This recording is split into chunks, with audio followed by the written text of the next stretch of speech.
Don't hold your breath, no one will save you now. 꿈이 생겼어요. 이 백에 어울리는 사람이 될 거예요.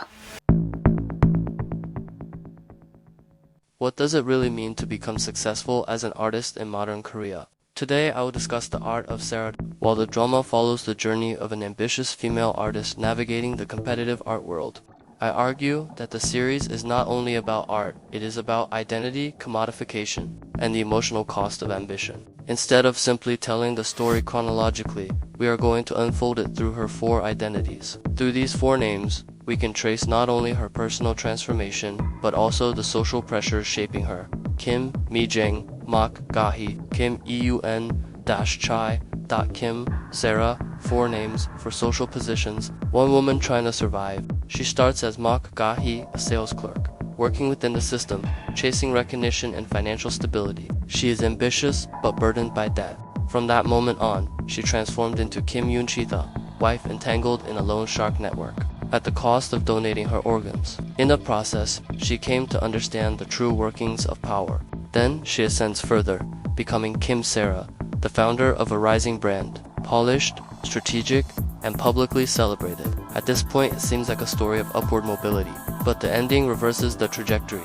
In order to preserve the brand, she ultimately assumes the identity of Kim Mejing, a marginalized, undocumented factory worker, and goes to prison under that name. So the story does not move linearly from bottom to top. It moves upward and then loops back down. But this return to the bottom is not defeat, it is calculation. Now that we understand her 4 identities, the drama becomes less about personal ambition and more about structural mobility. Each of her identities represents a different relationship to power. As Mok Gahi, she exists within formal economic systems but lacks leverage. She works, she participates, but she is replaceable. This reflects a common condition in late capitalist societies. Participation does not guarantee security. When she becomes Kim Yoon-chai, she moves closer to informal networks of power. She learns that institutions are not neutral. They are negotiated spaces. Access to information, influence, and capital determines who survives. By the time she becomes Kim Sarah, she has converted identity itself into capital. Her name becomes an asset. Her reputation generates economic value, and this is where the drama becomes sociologically sharp. Because once identity produces capital, it becomes more important than the individual behind it.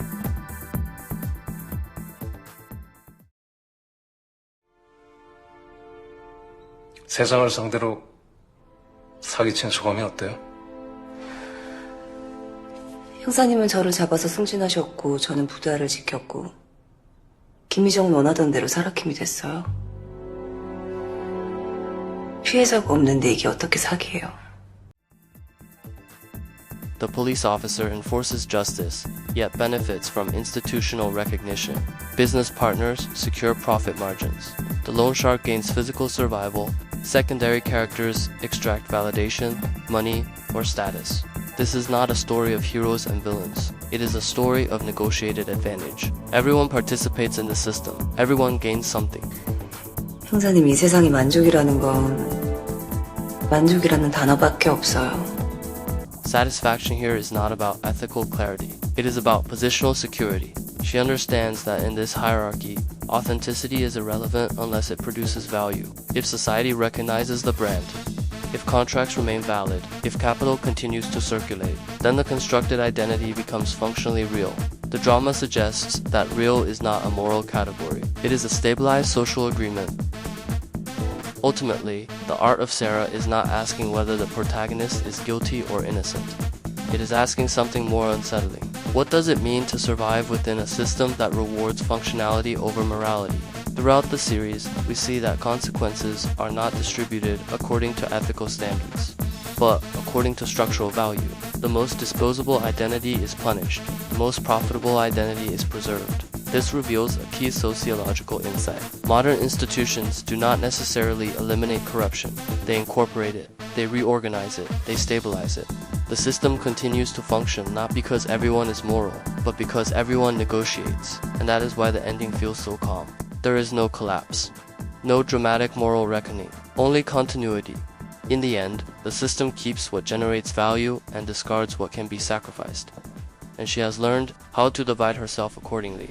That is not redemption, it is adaptation. And perhaps that is the most unsettling conclusion of all. Truth has slowed